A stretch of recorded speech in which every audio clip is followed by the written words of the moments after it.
François Asselineau. Bonjour. L'Union européenne, est-ce que c'est une garantie pour la paix d'après vous? Ah non, la preuve, on le voit. Alors, en ce moment, vous avez le commissaire européen Thierry Breton qui est en train de coordonner la fabrication d'obus pour envoyer ça en Ukraine et qui est en train de nous entraîner à une guerre contre la première puissance. L'Europe de la paix, vous n'y croyez pas? Pour vous, c'est un slogan juste? Non, ça a marché. On a présenté ça comme ça au début, mais en fait, il s'agissait d'une vassalisation américaine. C'est de ça qu'il s'agit.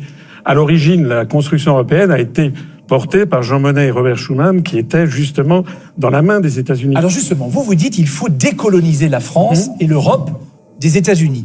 Aujourd'hui, vous remarquerez quand même que ceux qui font le plus peur à cause des ingérences, c'est la Russie et la Chine. Vous avez plus peur des Américains? Oui, mais parce que ça, c'est ce qu'on raconte toujours à la télévision. En fait, il y a des débats qui sont interdits. Par exemple, on va fêter le 8 mai, enfin, on a fêté le 8 mai. Bon. On va bientôt fêter le 6 juin, j'imagine, 3 jours avant les élections. On va avoir tout un... Voilà. Vous savez ce que c'était que le débarquement le 6 juin 44? Est-ce que les Français savent que Charles de Gaulle refusait de célébrer le 6 juin? Le 6 juin 1964, il a refusé de célébrer le 20e anniversaire. Il a célébré uniquement le débarquement de Provence le 15 août 44. Et pourquoi ça? Regardez ça. Vous savez ce que c'est? Que je vous le montrer à la télé. Eh ben, c'est un billet américain. C'est un billet américain, mais c'était formulé en francs. Et de quoi s'agissait-il? Il s'agissait que les Américains, lorsqu'ils sont arrivés le 6 juin 44, ils avaient décidé que la France deviendrait un gouvernement d'occupation. Ils nous imposeraient une monnaie qui était en fait un copier-coller du dollar et ils nous mettraient sous occupation comme l'Allemagne et l'Italie. Et De Gaulle a réussi justement... Ça, c'est l'histoire. Oui, mais c'est très important. De Gaulle a réussi à faire en sorte d'interdire la diffusion de ces billets, qui est un vrai, celui-ci, de la série de 1944. De Gaulle a réussi à l'interdire et De Gaulle a réussi à nous faire classer parmi les puissances victorieuses de 1945 et d'avoir un siège au Conseil permanent du Conseil de sécurité des Nations Unies. Mais François Asselineau, au-delà de ça, aujourd'hui, vous avez plus peur des États-Unis que de la Chine et de la Russie. Écoutez, on n'a pas là, vous me laissez en 3 minutes. Il faut faire attention à tout le monde. Non, oui, même pas. Il faut faire attention à tout le monde. Du temps de Gaulle, nous avions une force de frappe nucléaire pour nous protéger erga omnes, comme disait la stratégie, ça veut dire contre tous. Et ce qui est en train d'arriver en ce moment, et ça c'est vraiment le sujet le plus important de ces élections européennes, dont personne ne parle en fait. Ce qui est en train d'arriver, c'est que nous avons des forces, notamment représentées par Mario Draghi, qui est candidate pour succéder à Madame von der Leyen à la présidence de la Commission, qui veut transformer l'Union européenne en un État. Mais si nous devenons un État, la France devient un État fédéré. La France perd donc sa force de frappe qu'elle doit transférer à l'État fédéral. C'est d'ailleurs ce que M. Macron laisse entendre. Et par ailleurs, la France, n'étant un État fédéré, quitte les Nations Unies, parce que vous n'avez pas aux Nations Unies un siège pour la Californie ou l'Alabama. Et ce faisant donc, nous abandonnons ce pourquoi s'était battu De Gaulle en 1944, c'est-à-dire le siège permanent au Conseil de sécurité qui faisait de nous une grande puissance. Concret, parce que vous défendez la sortie de la France de l'Union européenne, le Frexit. Oui. C'est comme ça qu'on l'appelle. Comme le Brexit au Royaume-Uni. Est-ce que le Brexit est votre modèle? Alors oui et non. Oui, en ce sens qu'ils ont fait ça dans les formes, en utilisant l'article 50 qui est prévu, donc en restant en très bons termes d'ailleurs avec les voisins.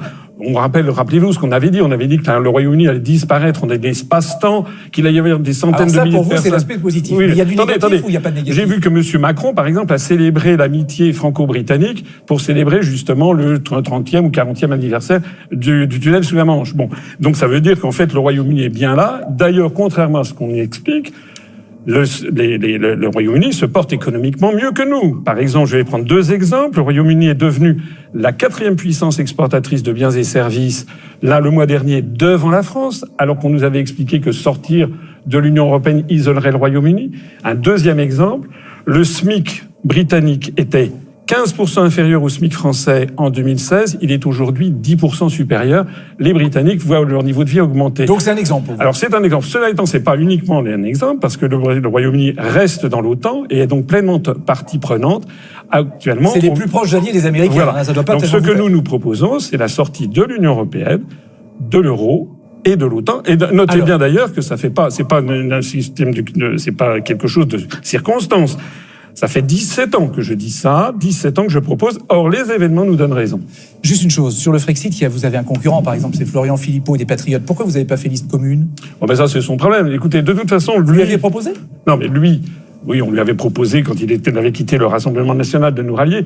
Il l'avait refusé. Il était allé chez votre confrère, M. Bourdin, pour expliquer qu'il était le seul à proposer le Frexit. Alors, vous avez 10 ans que je le proposais avant. Mais disons, nous avons des choses différentes. Monsieur Philippot, lui, il fait alliance avec Monsieur Poisson, c'est-à-dire avec, en fait, des partis qui sont classés à l'extrême droite et qui ne veulent pas sortir de l'Union européenne. Monsieur Poisson n'a jamais dit qu'il voulait sortir de l'Union européenne.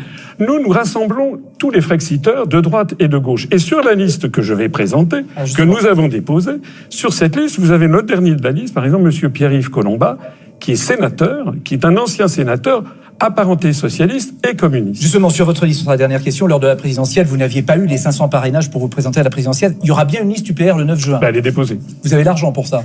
On a lancé une cagnotte lancée sur oui, votre site, on a lancé une cagnotte. On a dépassé les 2 tiers. On est à 67%. Donc déjà, on a les moyens de financer des bulletins de vote dans tous les bureaux de vote, des affiches dans tous les bureaux de vote et des bulletins de vote qui seront envoyés à tous les Français par l'intermédiaire. Donc vous serez bien aux européennes. Bien sûr. Et on va peut-être faire une percée. Vous allez voir. Merci François Asselineau d'être venu sur le plateau de Dimanche en Politique, à retrouver sur le site ou l'application France Info rubrique magazine ou sur la plateforme France TV. Dimanche en Politique continue.